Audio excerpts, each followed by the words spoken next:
موضوع الدرس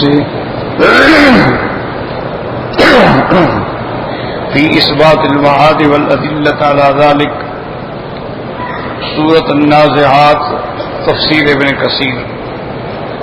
الحمد لله رب العالمين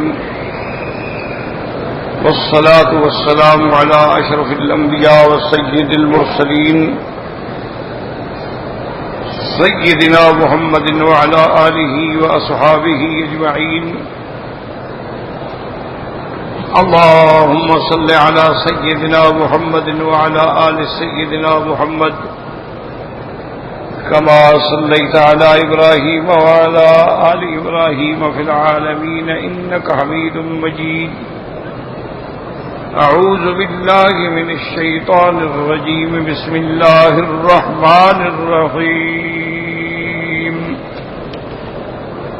والنازعات غرقا والناشطات نشطا والسابحات سبحا فالسابقات سبقا فالمدبرات أمرا يوم ترجف الراجفة تتبعها الرادفة قلوب يومئذ واجفة أبصارها خاشعة يقولون إنا لمردودون في الحافرة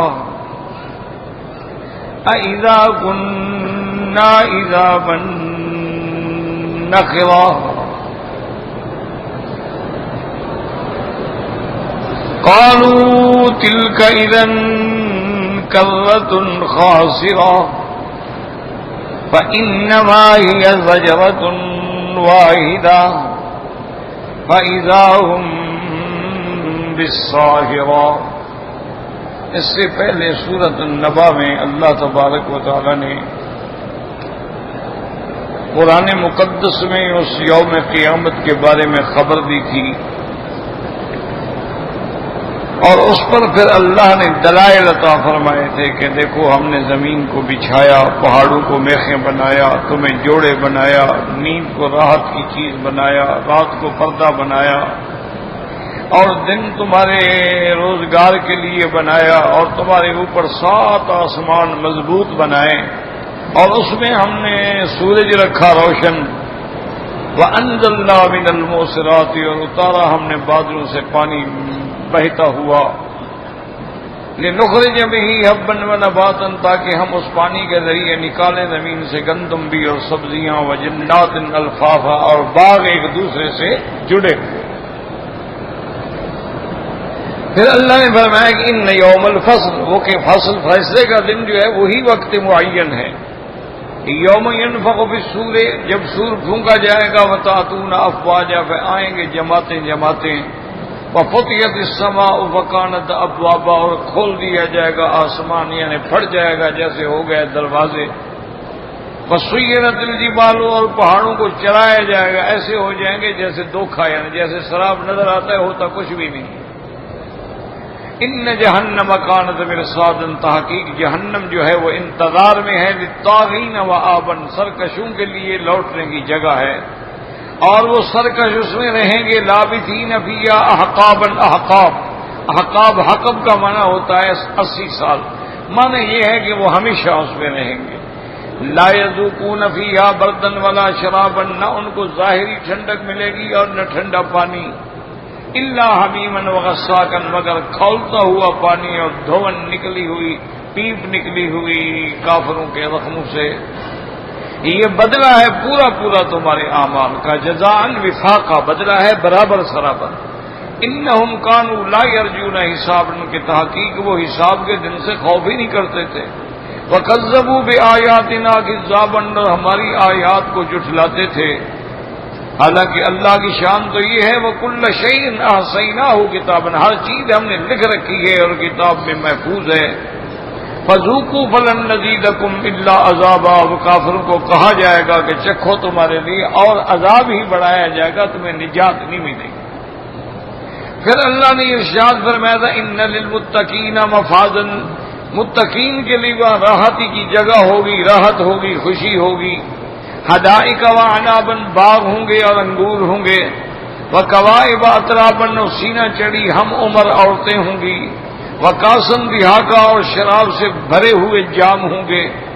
لا یسمعون فیہا لغوا ولا کذابا، اس میں نہ کوئی لغو بات اور نہ وہ کوئی جھوٹ سنیں گے۔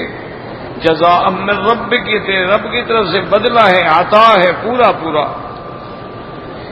اور وہ رب السماوات والارض، رب ہے آسمانوں اور زمینوں کا، وما بینہما، اور جو اس کے درمیان ہے، الرحمن بڑا مہربان ہے۔ لا یملکون منہ خطابا، قیامت کے دن لا یقدرون، کسی کو یہ طاقت بھی نہیں ہوگی کہ اس کے آگے ابتدائی کلام کر سکے، بات کر سکے۔ یوم یقوم الروح والملائکۃ، جس دن روح سے مراد جبریل علیہ السلام ہے، جبریل بھی اور فرشتے بھی سب بنا کے کھڑے ہوں گے۔ لا یتکلمون، وہ بول نہیں سکیں گے، الا من اذن له الرحمن، مگر وہ جس کو رحمان کی طرف سے بولنے کا اذن ملے گا۔ وقال صوابا، اور کہے گا بھی بات ٹھیک ٹھیک، یہ نہیں کہ کوئی غلط بات کہہ سکے یا غلط سفارش کر سکے۔ ذالک الیوم الحق، یہ قیامت کا دن جو ہے میرے محبوب یہ حق ہے۔ فمن شاء اتخذ الی ربہ مآبا، اب جو چاہے اپنے رب کی طرف رجوع کرے، لوٹے، توبہ کرے، شرک چھوڑے، گناہ چھوڑے اور اللہ تعالیٰ کی اطاعت اختیار کرے۔ انا انذرناکم، ہم نے تم کو ڈرا دیا، عذاباً قریباً، ایک ایسے عذاب سے جو قریب ہے۔ کیا معنی؟ قیامت قریب ہے کہ ہر آنے والی چیز قریب ہوتی ہے اور جانے والی دور ہوتی ہے۔ تو دنیا گویا جا رہی ہے اور قیامت آ رہی ہے۔ الدنیا مدبرۃ والآخرۃ مقبلۃ، انا انذرناکم عذاباً قریبا۔ اور وہ عذاب قریب کس دن ہوگا؟ یوم ینظر المرء ما قدمت یدا، جس دن سب کچھ دیکھ لے گا بندہ، جو کچھ اس کے ہاتھوں کی کمائی ہے، یعنی جو کچھ اس نے عمل کیا وہ سامنے ہوگا۔ وَيَقُولُ الْكَافِرُ يَا لَيْتَنِي كُنتُ تُرَابًا، اور کافر کہے گا کہ ہائے کاش میں مٹی ہو جاتا، کیونکہ قیامت والے دن اللہ جانوروں کو بھی زندہ کریں گے اور ان کے بھی فیصلے فرمائیں گے، ان کو بھی ایک دوسرے سے بدلہ دلائیں گے، اور اس کے بعد حکم دیں گے کونو ترابن، مٹی ہو جاؤ۔ تو اس وقت کو دیکھ کر کافر بھی حسد کرے گا کہ کاش میں مٹی ہو جاتا تو اس عذاب سے بچ جاتا۔ اور بعض علماء نے فرمایا کہ اس میں اشارہ ہے کہ کافر بھی کہے گا کہ کاش میں تکبر نہ کرتا، میں اکڑتا نہ، میں اللہ کے آگے جھک جاتا تو آج میں اس عذاب میں نہ ہوتا، کیونکہ مٹی جو ہے وہ جھکنے والی چیز ہے اور آگ جو ہے وہ اٹھنے والی چیز ہے۔ یہ سورت الحمدللہ ہم نے پڑھی، اور آج ہم نے جو سورت پڑھی ہے اس سورت کا نام ہے النازعات، اور یہ سورت جو ہے بالاتفاق مکیہ ہے، یعنی ہجرت سے پہلے حضور صلی اللہ علیہ وسلم پہ نازل ہوئی ہے، اس میں کوئی اختلاف نہیں۔ اور اس سورت کا مرکزی مضمون بھی وہی اس بات قیامت ہے، اور اس کے بعد اس بات توحید ہے۔ پھر اللہ تعالیٰ نے مجرمین کا اور سب کی ذکر فرمایا ہے، تو یہاں بھی اللہ تبارک و تعالیٰ نے تقریباً 5 چیزوں کی قسم کھائی۔ والنازعات غرقا والناشطات نشطا والسابحات سبحا فالسابقات سبقا فالمدبرات امرا، یہ 5 چیزیں ہیں جن کی اللہ نے قسم کھائی۔ اور یہ مسئلہ بھی الحمدللہ بیان ہو چکا ہے کہ انسانوں کو اگر قسم کھانی پڑے، پہلے تو قسم نہ کھایا کریں، لیکن اگر آپ سچے ہیں اور قسم کھانی پڑے تو صرف اللہ کے نام کی قسم ہو، اللہ کے سوا کسی غیر اللہ کی قسم کھانا جو ہے وہ شرک۔ جیسے لوگ اپنی اولاد کی قسم کھا لیتے ہیں، اپنے بزرگوں کی قسم کھا لیتے ہیں، اپنے پیر کے روزے کی قسم کھا، یہ شرک ہے، یہ کفر ہے۔ قسم صرف اللہ کے نام پہ ہوتی ہے، واللہ باللہ تاللہ، اللہ کے سوا من حلف بغیر اسم اللہ، اللہ کے سوا اگر کسی غیر کی حلف اٹھائے تو وہ کافر ہو جائے۔ لیکن اللہ جس چیز کی قسم کھائے، اللہ کے تو مالک ہیں، وہ خالق ہیں، ان کی شان ہے، وہ جو چاہے کرے۔ اس لیے اللہ نے قرآن میں بہت بڑے مقامات پہ قسمیں کھائیں. یہاں بھی 5 چیزوں کی قسم ہے. اب سمجھیں کہ کیا یہ 5 صفتیں ایک چیز کی صفتیں ہیں یا مختلف؟ یہ 5 چیزیں جو ہیں یعنی یاد رکھیں کسی ایک کی صفتیں، یا یہ 5 جو ہیں مختلف چیزوں کی صفتیں ہیں. بعض علماء مفسرین فرماتے ہیں کہ یہ ایک چیز کی صفت ہے اور اس سے مراد ہے کہ نازعات سے مراد جو ہے وہ ہوائیں ہیں. نازعات جو شدت سے چلنے والی ہیں، جیسے قوم عاد پہ ہوا آئی سب کچھ ختم کر دیا. والناشطات نشطا، اور وہ ہوائیں جو لطف سے اور بڑے نرمی سے چلنے والی ہیں. والسابحات سبحا، اور وہ ہوائیں بالکل پرسکون انداز میں بہ رہی ہیں جیسے کوئی تیر رہا. والسابقات سبقا، اور وہ ایک دوسرے سے آگے بڑھنے والی ہیں. فالمدبرات امرا، علماء فرماتے ہیں کہ اس سے مراد جو ہے وہ فرشتے، یعنی 4 چیزوں سے مراد جو ہے وہ ہوائیں ہیں. لیکن فالمدبرات امرا، اور اللہ کے حکم سے تدبیر امر کرنے والے، نظام عالم کو چلانے والے فرشتے. اور وہ 4 فرشتے جبرائیل ہیں، میکائیل ہیں، اسرافیل ہیں اور عزرائیل. سب کے ذمے الگ الگ اللہ نے اپنے امور سونپ دیے. اور بعض علماء فرماتے ہیں کہ نہیں، یہ 5 کی 5 جو ہے فرشتوں کی صفتیں ہیں. یاد رکھو، پہلا یہ تھا کہ 4 ہواؤں کی صفتیں ہیں اور ایک جو ہے وہ ملائکہ کی صفت ہے. اور دوسرا قول مفسرین رحمہم اللہ تعالی علیہم کا ہے کہ نہیں، یہ 5 صفتیں جو ہیں وہ اللہ کے فرشتوں کی. اب مانا یہ ہوگا کہ والنازعات غرقا، وہ فرشتے جو ڈوب کے شدت سے نکالنے والے ہیں روح کو. حضور پاک صلی اللہ علیہ وسلم نے فرمایا کہ جیسے گیلی روئی کے اندر کوئی جھاڑی کانٹے دار ڈالی جائے اور اس کو کھینچا جائے وہ کتنی مشکل سے نکلے گی، اسی طرح اللہ کے فرشتے بھی کافر کی ایک ایک رگ میں ڈوب کے کھینچتے ہیں اس کے روح اور بڑی شدت سے نکالا جاتا ہے. نزع کا معنی ہی یاد رکھو یہی ہوتا ہے، شدت سے کھینچنا. جیسے محاورات عرب میں کہتے ہیں نزع القوس، اس نے تیر کمان کو کھینچا. تو نزع کا معنی جو ہے وہ کھینچنا ہے. غرقن کا معنی کسی چیز میں ڈوب کے اس کو کھینچنا. یعنی فرشتے پوری کامل توجہ سے اور شدت کے ساتھ کافر کی روح کو کھینچتے ہیں. اور یہ بھی حدیث مبارک میں آتا ہے کہ جب کافر کی موت کا وقت آتا ہے اللہ کے فرشتے آتے ہیں، ملک الموت آتا ہے اور اس کے ساتھ فرشتے عذاب کے ہوتے ہیں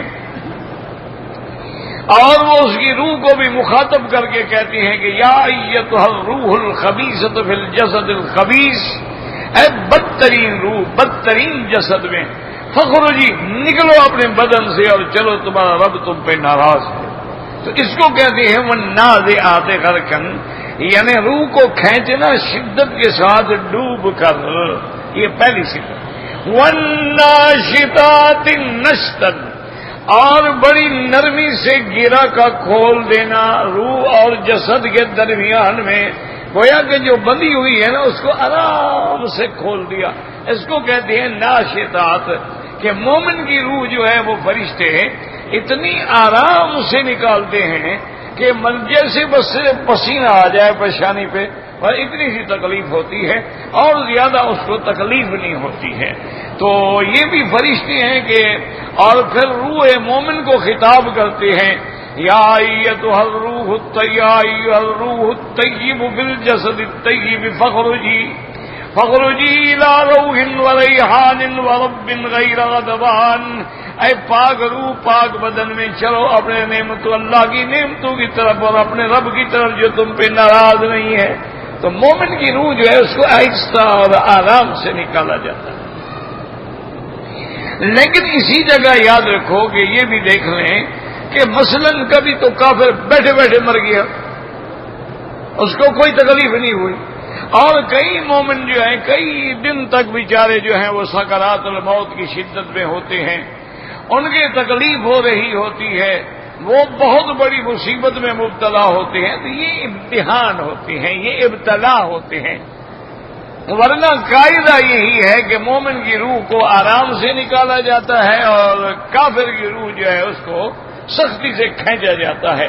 اس لیے اللہ نے فرمایا وَالنَّازِعَاتِ غَرْقًا وَالنَّاشِطَاتِ نَشْطًا فَالصَّابِئَاتِ سَبْحًا، اصل میں سبا کہتی ہیں تیرنا، اور وہ فرشتے مومن کی روح کو ایسے لے کے چلتے ہیں جیسے تیر رہے ہوں، یعنی اس کو کوئی دھکا بھی نہ لگے، کوئی اس کو پریشانی نہ ہو، اس کے لیے کلن فی فلک یسبحون، جیسے تارے جو ہیں وہ ہر فلک کے اندر تیر رہے ہیں، یعنی بڑی ایسے کہتے ہیں نا جی گاڑی ایسے چل رہی تھی گویا زمین پہ تیر رہی تھی، اب وہ تیر تو نہیں رہی ہوتی، معنی یہ ہوتا ہے کہ بڑی سموتھلی اور بڑے آرام دہ طریقے سے چل رہی، اس لیے اللہ نے فرمایا وَالنَّاشِطَاتِ نَشْطًا فَالصَّابِحَاتِ سَبْحًا فَالسَّابِقَاتِ سَبْقًا، اور وہ فرشتے سبقت لے جانے والے ہوں گے کہ مومن کی روح کو میں لے کے جلدی جاؤں، وہ کہے گا میں لے کے جلدی جاؤں، کیونکہ مومن کی روح جو ہے اس کو علیین میں پہنچایا جاتا ہے، اور آسمانوں سے جب وہ گزرتے ہیں تو ہر دروازے پہ اس پہ سلام کہے جاتے ہیں، اور کافروں کی روح جو ہے وہ جہنم سجین میں ڈالی دی جاتی ہے، اور مرنے کے بعد ہی انعام بھی اور عذاب دونوں شروع ہو جاتے ہیں۔ اس طرح فرمایا والسابقات سبقا، کیونکہ اللہ کے فرشتے جو ہیں وہ اللہ کے حکم کے بغیر کوئی کام نہیں کرتے ہیں، اور جب اللہ حکم دیتے ہیں تو فرما برداری میں سب سے زیادہ سبقت کرتے ہیں، جیسے مومن میرے پاک نبی کے پاک صحابہ والسابقون السابقون الاولون من المہاجرین والانصار، اور اسلام میں سبقت کرنے والے پہلے آنے والے مہاجر بھی انصار بھی، اور دوسرے مقام پہ فرمایا والسابقون السابقون اولئک المقربون، اللہ کی تعمیل میں فرما برداری میں اطاعت میں سبقت کرنے والے ہیں۔ اسی طرح اللہ حکم فرماتے ہیں سارعوا الی مغفرۃ من ربکم وجنۃ، اے ایمان والو نیکی میں سبقت کیا کرو، ایک دوسرے سے نیکی میں بڑھ جایا کرو، جیسے صحابہ رضوان اللہ علیہم اجمعین۔ حضرت عمر فرماتی ہے ایک بیوہ عورت تھی اور یتیم بچے تھے، تو یہ یاد رکھیں کہ جو مسلمان کسی یتیم کی کفالت کرتا ہے، حفاظت کرتا ہے، خدمت کرتا ہے، اس کا مقام قیامت میں حضرت محمد مصطفیٰ کے قریب ہوگا۔ اس لیے حضور نے فرمایا انا وکافل الیتیم ہاکذا، میں اور یتیم کی کفالت کرنے والا ایسے ہوں گے جیسے یہ دو انگلیاں ایک دوسرے کے برابر ہیں، وہ بھی میرے برابر پہ آ جائے۔ اور اسی طرح اللہ تبارک و تعالی فرماتے ہیں کہ جب بندہ کسی مسکین کے سر پہ ہاتھ رکھتا ہے، حدیث میں آتا ہے کہ اس کے ہاتھ کے نیچے جتنے بال آتے ہیں اللہ اتنا نیکی ہمیں دے۔ تو اس لیے ہمیشہ یاد رکھیں کہ حضرت عمر فرماتے ہیں کہ میں اٹھا کہ بھی جلدی جلدی جا کے، وہ بوڑھی عورت ہے، چھوٹے بچے ہیں، یتیم ہیں، ان کی خدمت کرنے والا کوئی نہیں ہے، اور خدمت کیا ہے، پانی بھر دوں گا، اسے گھر میں ذرا جھاڑو واڑو لگا دوں گا، صفائی کر دوں گا۔ تو کہتے ہیں میں کیا تو جھاڑو بھی لگا ہوا ہے، پانی بھی بھرا ہوا ہے، ہر چیز بالکل تیار رکھی۔ فرماتی ہے میں دوسری رات کو جلدی کیا، پھر بھی اس کے گھر کا ہر کام ہو چکا۔ میں نے پوچھا کہ اماں جان آپ تو بوڑھی ہیں، آپ کی نظر بھی کمزور ہے، کون بندہ ہے جو؟ انہوں نے پتہ نہیں مجھے کون ہے، وہ آ کے میرے گھر کا سارا کام کر دیتے۔ حضرت عمر فرماتے ہیں کہ تیسری رات میں نے یہ سوچا کہ آج عشاء کے بعد سونا ہی نہیں، آج میں پہرا دوں گا، کون ہے جو مجھ سے نمبر لے گیا؟ کہتے ہیں میں ودا ہوا ابو بکر، میں نے دیکھا کہ ابو بکر کیا رہے۔ تو یہ ہوتی ہے سبقت، کہ نیکی کے کام میں ایک دوسرے سے بڑھ جانا. اور اسی طرح فرشتے جو ہیں وہ بھی اللہ کے مومنوں کے ارواح کو جب لے جاتے ہیں تو ان کی بھی کوشش ہوتی ہے کہ میں سبقت کروں، کیونکہ روح مومن جو ہے اس کا ایک بہت بڑا مقام. فالمدبرات امرا، اور اللہ نے جتنا نظام عالم ہے اس کو چلانے کے لیے اللہ نے فرشتوں کو مقرر کر دیا ہے، ان کی ڈیوٹی لگی ہوئی ہے. اور بعض فرشتے جو ہیں وہ ہمارے حافظہ ہیں، ہماری حفاظت کرنے والے ہیں، اور بعض فرشتے جو ہیں کرامن کاتبین یعلمون ما تفعلون، وہ ہمارے کندھوں پہ بیٹھ کے ہمارے اعمال لکھنے والے ہیں. اور بعض فرشتے جو ہیں سیاحین فی الارض، کہ زمین میں پھر رہے ہیں جہاں اللہ کا ذکر ہو، قرآن ہو، حدیث ہو، غشیتہم الرحمت، اور اس کے بعد رحمت اترتی ہے اور فرشتے بھی سایہ کر کے کھڑے ہو جاتے ہیں. تو اللہ کے کئی فرشتے ہیں، اسی لیے اور تمام امور جو ہیں وہ ان کے سپرد ہیں، وہ اسی پہ چل رہے ہیں. جیسے ملک الموت ہے اس کے ذمہ روح کا قبض کر رہا ہے، پھر ملک الموت کے ساتھ بھی فرشتوں کی فوج ہوتی ہے. تو اس لیے فرمایا فالمدبرات امرا. لیکن یاد رکھو لوگ اسی لیے دھوکے میں آ جاتے ہیں، فرشتوں کو پکارنا شروع کر دیتے ہیں، یا جبرائیل یا میکائیل یا اسرافیل. یہ شرک ہے. وہ کہتے ہیں نہیں، قرآن جو کہتا ہے کہ سارے نظام کے چلانے والے یہ ہیں، اللہ کے بندے وہ تو اللہ کے حکم سے چلانے والے ہیں. اگر اللہ حکم نہ دے تو وہ کیا کر سکتے ہیں؟ اسی لیے لوگوں نے یہ بھی دھوکہ دیا ہے کہ دیکھو جی بی بی مریم علیہ السلام کے پاس جبریل جو آئے تھے تو انہوں نے کہا میں تمہیں بیٹا دینے آیا ہوں. اگر جبریل بیٹا دے سکتا ہے تو ہمارے پیر بیٹا کیوں نہیں دے سکتے؟ انہوں نے بھی اپنے مسائل، دیکھو جی باطل فرقے جو ہیں وہ بھی دلیلیں تو بناتی ہیں چاہے جھوٹی بھی ہوں، دلائل بھی ہوتے ہیں ان کے پاس، شبہات ہوتے ہیں، توہمات ہوتے ہیں، تشکیکات ہوتے ہیں. وہ کہتی ہیں جی قرآن ہے کہ احمد کے غلامن زکیہ، میں تمہیں ایک بڑا نیک پاک صالح لڑکا دینے کے لیے آیا ہوں. تو جبریل اگر دے سکتا ہے تو پھر پیر کیوں نہیں دے سکتا؟ اور پھر جبریل تو یعنی ہر قسم کی خواہش نفسانی سے بھی پاک ہوتا ہے، اور پیر میں تو سب کچھ ہوتا ہے، تو پیر کیوں نہیں دے سکتا؟ تو یاد رکھیں یہ دھوکہ ہے، اللہ کے قرآن کو بدلنا ہے. جب بھی مریم نے دیکھا تو قالت انی اعوذ بالرحمن منک ان کنت تقیا. بی بی مریم نے کہا میں پناہ پکڑتی ہوں رحمان کے نام سے، اگر تم اللہ سے ڈرنے والے ہو تو میرے قریب نہ آؤ. میں ایک لڑکی ہوں، تم ایک جوان آدمی چلے آ رہے ہو میرے طرف، کیا بات ہے؟ اب اندازہ کریں یہ عیسائی بی بی مریم کو مانتے ہیں؟ بی بی مریم کو مانتے تو ان کی لڑکیاں مردوں کے ہاتھ میں ہاتھ ڈال کے ہلا گلا کرتی. بی بی مریم تو کہتی ہے میرے قریب بھی نہ ہو. وہ تو کہتی ہے غیر مرد میرے قریب کیسے آ رہا ہے، پناہ مانگ رہی ہے خدا سے. اب جبریل کیا کہتے ہیں؟ قال انما انا رسول ربک. بی بی مت گھبراؤ، میں تیرے رب کا بھیجا ہوا فرشتہ ہوں، قاصد ہوں، میں تیرے رب کا بھیجا ہوا ہوں لِأَهَبَ لَكَ غُلَامًا زَكِيًّا، تاکہ تمہیں غلام اور پاکیزہ لڑکے کی خوشخبری دے دوں. تو وہ تو کہہ رہا ہے مجھے اللہ نے بھیجا ہے، اس میں کون سا ہے کہ جبریل اپنے گھر سے دے رہا ہے؟ اچھا پھر آگے کتنی وضاحت ہے قرآن میں. قَالَ أَنَّىٰ يَكُونُ لِي غُلَامٌ وَلَمْ يَمْسَسْنِي بَشَرٌ وَلَمْ أَكُ بَغِيًّا. انہوں نے کہا اللہ کے فرشتے ہیں مجھے کیسے لڑکا پیدا ہوگا؟ مجھے تو کسی انسان نے بھی ہاتھ نہیں لگایا، میں تو کوئی سرکشی کرنے والی بے حیائی کرنے والی عورت بھی نہیں ہوں، تو بچہ کیسے پیدا؟ قال كذلك قال ربك هو علي هين. تو فرشتے کہیں گے تیرے رب کا حکم ہے بی بی، میں تو تیرے رب کا حکم پہنچا رہا ہوں، اور تیرے رب کو بغیر خامد کے بچہ دینا مشکل نہیں ہے، آسان ہے، کوئی غم نہ کرو. تو اللہ دے رہا ہے کہ جبریل دے رہا ہے؟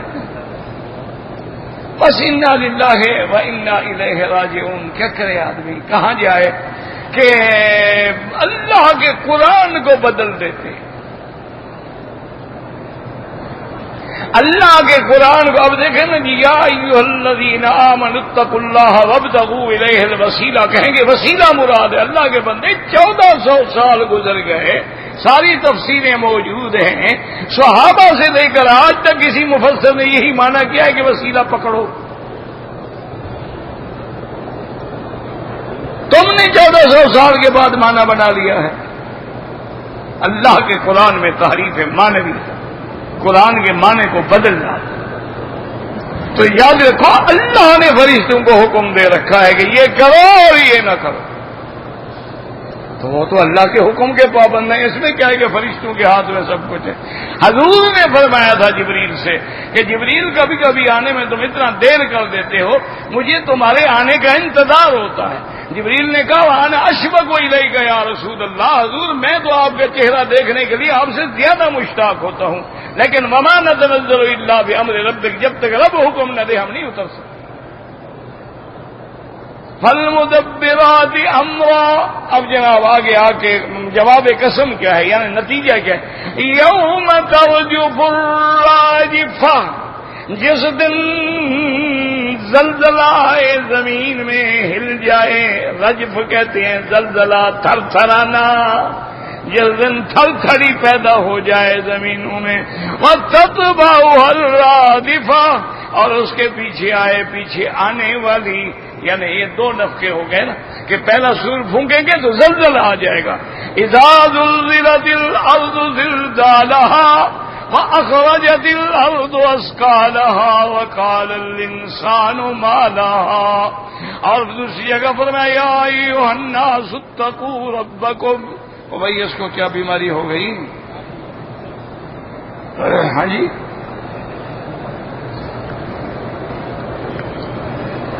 سیل ختم ہو گیا، اور ڈال دو، کون سا بھی مشکل مسئلہ ہے. سب روزانہ لیا ڈال دو پہلے سے، کیا تکلیف ہو جائے گی. یہاں تو بڑے سستے ملتے ہیں بھائی. یا ایھا الناس اتقوا ربکم ان زلزلۃ الساعۃ شیء عظیم. یوم ترجف الراجفہ، جب سور پھونکا جائے گا تو ہر چیز ہل جائے گی، زلزلے آ جائے. وَتَتْبَعُهَا الرَّادِفَةُ، اور اس کے پیچھے پھر اور آنے والا آئے گا، یعنی وہ سور دوسرا پھونکا جائے گا. یوم ترجف الراجفۃ وتتبعها الرادفۃ، یعنی پہلا نفقہ اور دوسرا نفقہ. اللہ تبارک و تعالی نے فرمایا کہ اس کے بعد فرماتی ہے اس دن حال کیا ہوگا. قلوب یومئذ واجفۃ، اس دن دل کانپ رہے ہوں گے، ڈرنے والے ہوں گے. ابصارها خاشعۃ، آنکھیں جھکی ہوئی ہوں گی. وہ دنیا میں جو اکڑ کے چلتے تھے آج گردنیں بھی جھک گئی، آنکھیں بھی جھک گئی. یقولون انا لمردودون فی الحافرہ، کہیں گے ہائے کاش ہم دوبارہ لوٹائے جائیں گے. عجیب بات ہو گئی. حافرہ کا معنی یعنی حیات بعد الموت، کہ ہم دوبارہ زندہ کیے جائیں گے. یہ تو پھر بڑی گن. یقولون انا، اور یہ بھی استہزان کہہ رہے ہیں، اذا كنا عظاما نخرہ، جب ہو جائیں گے ہم ہڈیاں کھڑکھڑانے والی، ہڈیاں بھی ختم ہو جائیں گی. کہنے لگے کہ ہم اگر لوٹائے گئے، قالوا تلک اذا کرۃ خاسرہ، کہ اگر اللہ نے ہمیں دوبارہ زندہ کر لیا تو یہ لوٹنا جو ہے بڑا گھاٹے والا ہوگا. یعنی استہزاء کر. اللہ نے فرمایا بدبخت تو سمجھتے ہو کہ لوٹنا مشکل. انما ہی زجرۃ واحدۃ، ایک چیخ ہوگی، صرف سور پھونکا جائے گا. فاذا هم بالساہرہ، سب میدان محشر میں کھڑے ہوں گے. تو اللہ کے آگے کیا چیز مشکل ہے. تو اس میں بھی قیامت کا اس بات ہے اور احوال قیامت ہیں. اللہم ثبتنا علی الایمان، اللہم ارزقنا حسن الختام.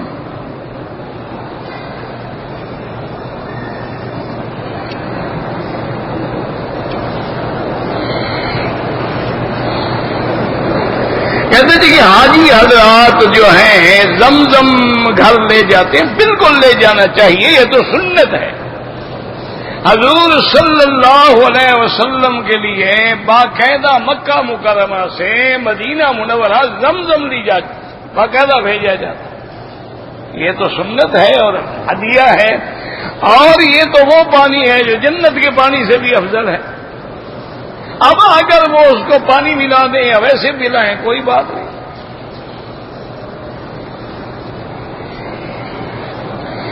بچیوں کی شادیاں نہیں ہو رہی ہیں، میرا بھائی بچیوں کو بھی کہیں، ان کے ماں باپ بھی، قرآن پاک میں سورۃ الرحمن ہے، اول آخر درود شریف پڑھو اور 3 دفعہ روزانہ سورۃ الرحمن پڑھ کے اللہ سے دعا مانگو تو انشاءاللہ ثم انشاءاللہ بہت جلدی رشتے مل جاتے ہیں اور بڑے اچھے رشتے ہوتے ہیں، کیونکہ سورۃ الرحمن جو ہے یہ عرائس القرآن ہے، قرآن کی گویا یہ دلہن ہے۔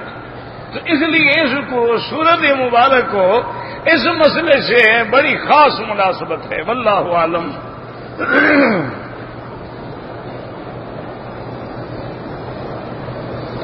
کہتے جی کہ عقیقے کے جو بکرے ہیں ہم کسی مدرسے میں دے دیں کوئی بات نہیں، لیکن مدرسے میں ذبح کر کے دیں تاکہ 7ویں دن یا 14ویں دن وہ تقسیم ہو جانا چاہیے۔ یہ نہیں ہے کہ آپ نے بکرے دے دیا وہ مہینے کے بعد ذبح کریں، پھر عقیقہ تو نہیں ہوگا نا۔ عقیقے کا معنی ہی یہی ہے کہ 7ویں دن اس کے بال اتارے جائیں، بالوں کا وزن کیا جائے، اور جتنے بال ہیں اتنی چاندی، اور چاندی کی قیمت صدقہ کر دی جائے، اور 2 بکرے اگر لڑکا ہے لڑکی ہے تو 1 بکرا ذبح کر کے تقسیم کر دیا جائے۔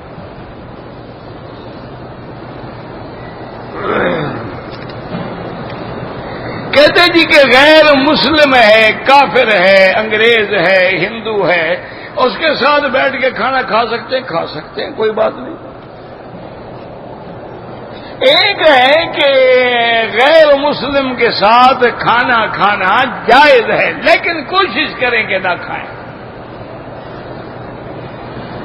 کوشش یہی کریں، لیکن مجبوری ہے۔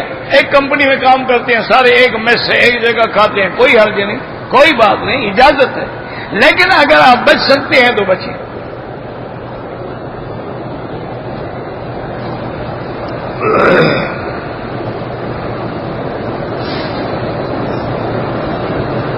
کہتے جی کہ مجھے ریح کی ریاح کی تکلیف ہے اور میرا وضو جو ہے وہ قائم نہیں رہتا، حتیٰ کہ نماز کی حالت میں بھی ریح خارج ہو جاتی ہے، کوئی بات نہیں، یہ بیماری ہے، آپ مجبور ہیں۔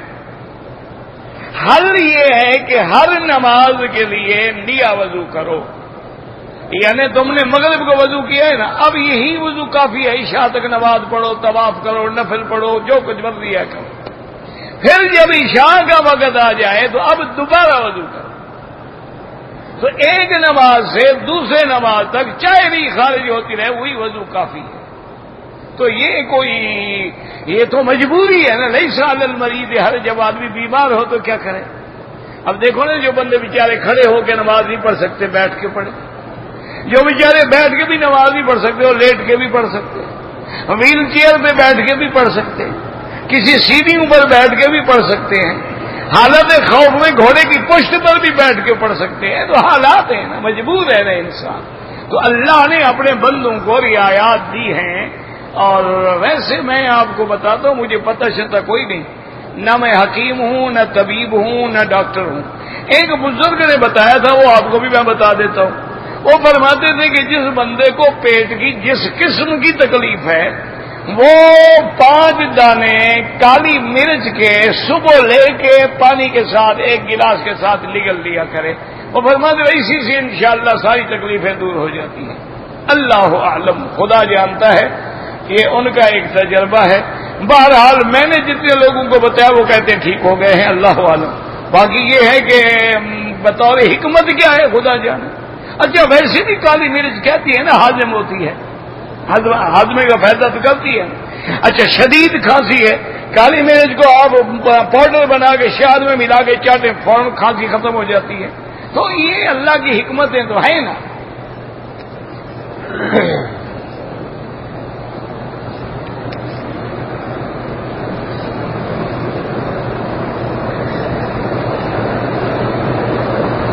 کہتے جی کہ ایک آدمی ہے وہ اللہ معاف کرے بڑا بد نظر ہے، اس کی نظر لگتی بالکل ہوتا ہے، نظر لگتی ہے، حتیٰ کہ العین حق شریعت میں ہے کہ نظر لگنا جو ہے یہ حق ہے۔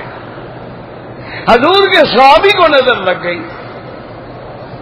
اچھا، ایک تو علاج یہ ہوتا ہے کہ اگر کسی آدمی کو نظر لگ جائے اور آپ کو پتا ہے کہ اس آدمی کی نظر ہے، اس کو کہیں فوراً غسل کرے کسی برتن میں، وہ پانی اس بندے پہ ڈال دو، نظر ختم ہو جائے۔ اچھا، اب اس کی نظر سے کیسے بچے؟ تو جب بھی آپ اس کو دیکھیں گے لا حول ولا قوت الا باللہ العلی العظیم، ماشاء اللہ لا حول ولا قوت الا باللہ العلی العظیم، اللہ اکبر اللہ اکبر، بس کہہ دیں انشاءاللہ نظر نہیں لگے گی۔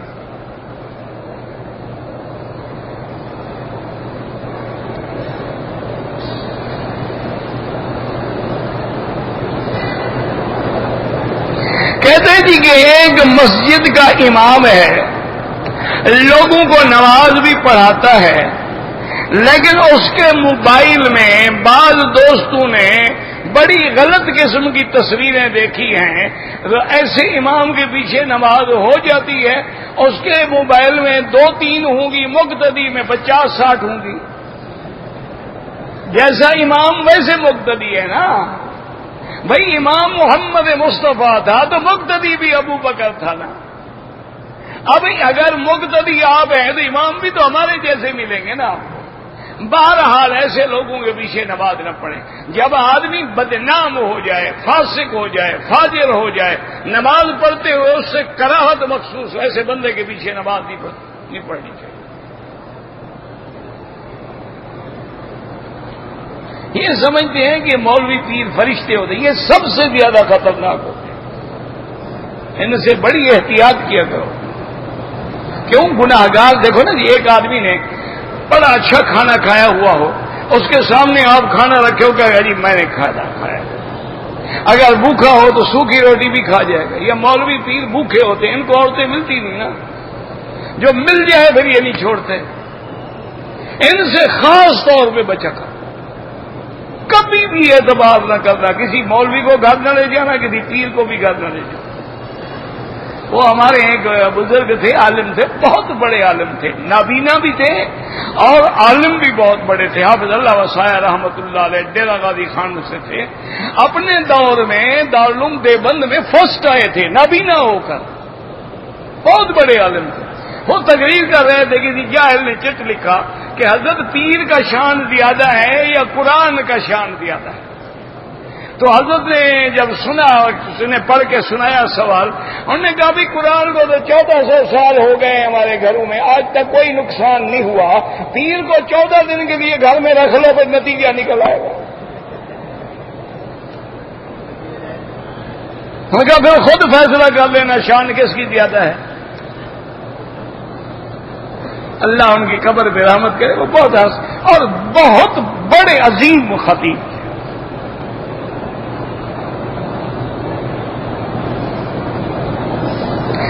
ایک آدمی انڈیا سے ریاض آیا، اس کا وہاں 1 مہینے کام تھا، کام کرنے کے بعد کام کے سلسلے میں مکے آیا، احرام نہیں باندھا، کوئی جرمانہ نہیں، لیکن افضل یہ ہے کہ آتے ہوئے طائف سے احرام باندھ لے۔ اب بھی اگر ہمت ہے تو طائف جا کے احرام باندھ کے میقات کا عمرہ کر لے۔ وہ آیا ہی کام کی نیت سے تھا، عمرہ تو نیت ہی نہیں تھی نا اس کی، اس لیے جرمانہ نہیں پڑے گا۔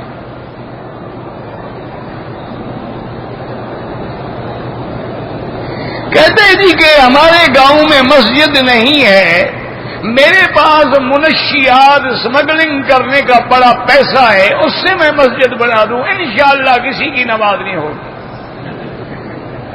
حرام کے پیسے سے جو مسجد بنائی جائے اس میں نماز نہیں ہوتی۔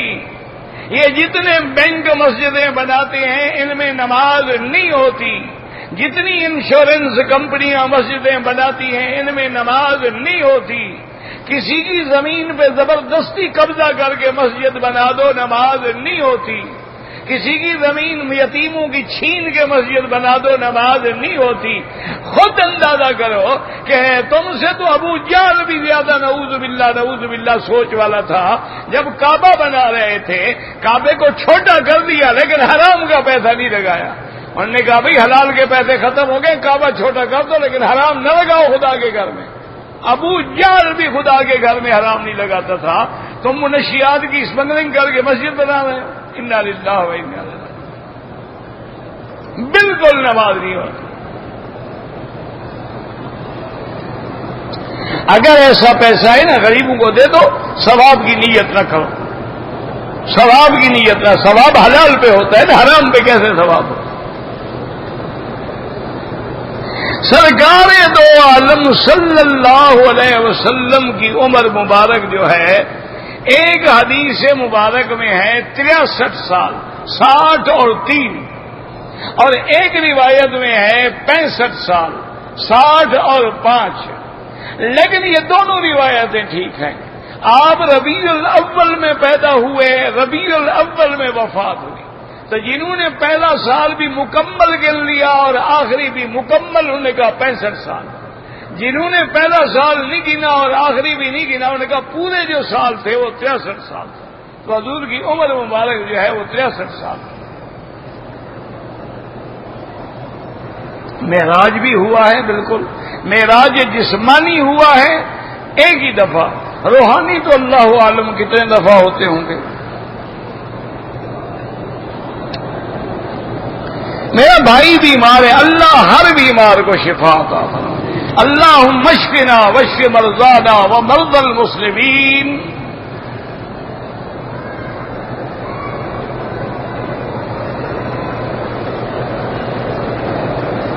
میں سورۃ بقرہ بھی پڑھتا ہوں لیکن مجھے جادو تکلیف دے رہے، تو اللہ کے ہاتھ میں ہے قرآن، ہمارا تو قرآن پہ یقین ہے، باقی اللہ کے ہاتھ میں۔ کسی آدمی سے رجوع کرو جو عملیات کا ماہر ہو، میں تو نہیں جانتا۔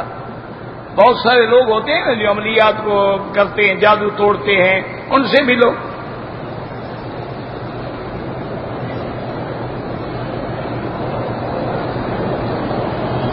اگر کسی عورت نے آنا ہے، محرم کوئی نہیں آنے والا، اگر وہاں سے اس کو بھائی ایئرپورٹ پہ جہاز میں بٹھا دے اور یہاں ایئرپورٹ پہ خامن جو ہے جا کے لے لے، بہرحال مجبوری میں جائے، ورنہ سفر بغیر محرم کے جائز نہیں۔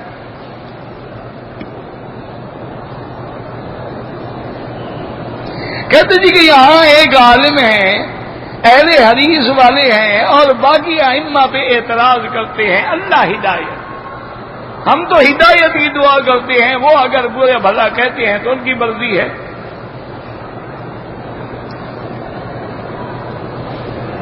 حج افراد میں طواف قدوم جو ہے وہ سنت ہے۔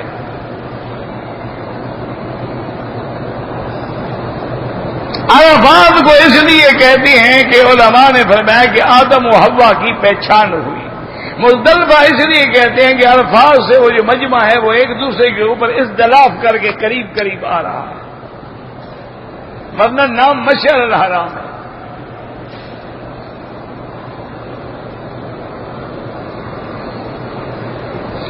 کہتے ہیں جی عمرے کے موقع پر سر کے اوپر اس طرح پھیرا تھا، دوسرا عمرہ 20 دن کے بعد کیا، مشین پھروا، اگر مشین میں بال آتے ہیں تو پھروا لیں، لیکن ورنہ اس طرح پھروا لیں، تکلیف کیا ہوگی؟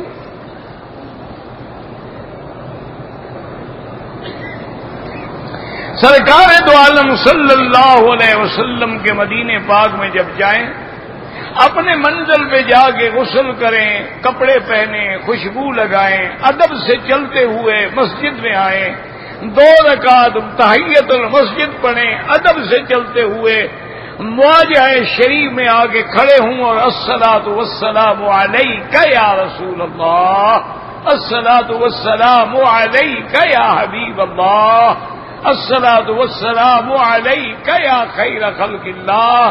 اس کے بعد سیدنا ابوبکر، سیدنا عمر، پھر کعبے کی طرف رخ کر کے دعا اللہ سے کریں۔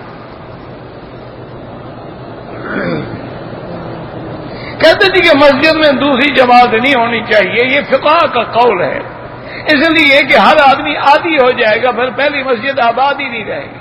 بھئی جب مؤذن ہے، اوقات معین ہے، نماز ہوتی ہے، بھئی کیا مانا ہے کہ کوئی اب آ رہا ہے، کوئی کل آ رہا ہے، کوئی پرسوں آ رہا ہے؟ اس لیے وہ کہتے ہیں بھی دوسری جگہ وہاں نہ کرو اور جگہ جا کر جماعت کرو، تاکہ ان کو احساس ہو اور باقاعدہ جماعت میں حاضر ہوں۔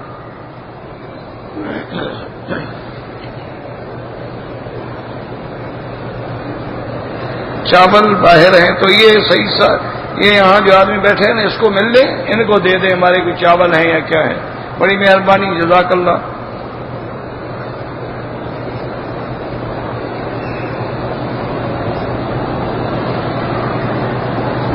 اگر آدمی نماز پڑھ رہا ہے اور نماز پڑھتے ہوئے امام بیٹھ جائے اللہ اکبر کہو، سمجھاؤ تاکہ یاد آئے اس کو، سبحان اللہ، اللہ اکبر، جو بھی کہو کہہ دو۔ ایک آدمی نے حج تمتع کیا، تمتع کی بکری ذبح نہیں کی، سر بھی منڈا دیا، تو اب اس کو 2 بکریاں دینی ہوں گی، ایک وہ حج تمتع والی اور ایک جرمانہ کہ آپ نے وہ کیوں ادا نہیں کیا۔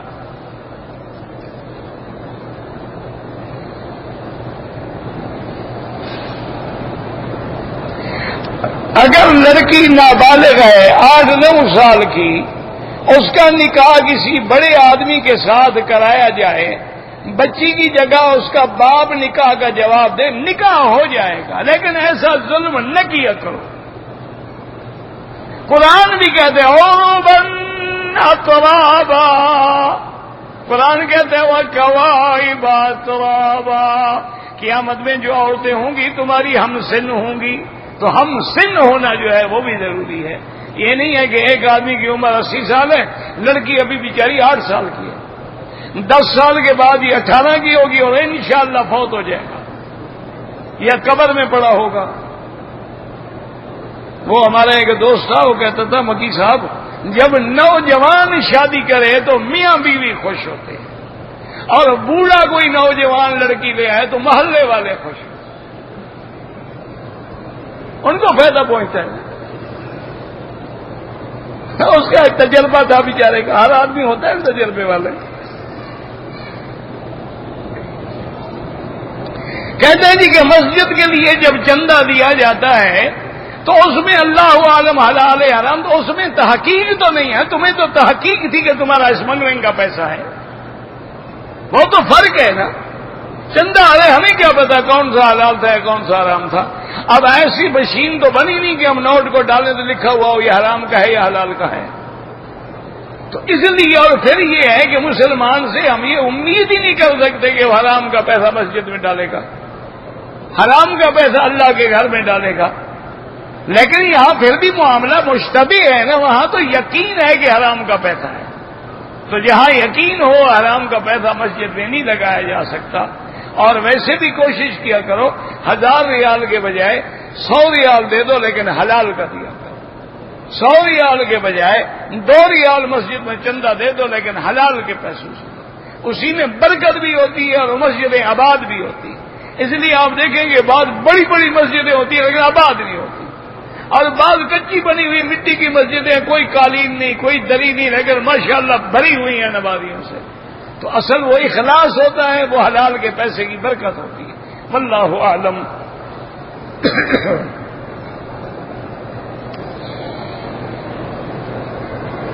ہمارے گھر میں روز جھگڑا ہوتا ہے، اللہ اتفاق عطا فرمائے۔